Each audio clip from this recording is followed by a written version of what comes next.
In a changing world, the Indian Ocean demands more than vigilance. It demands unity.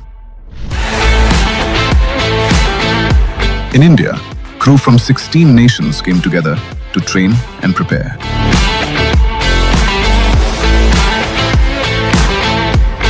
Different uniforms, different experiences, one common intent.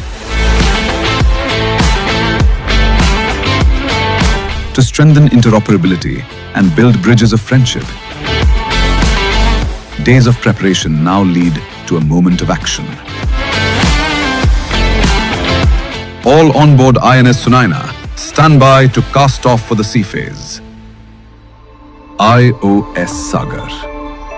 One ocean, one mission.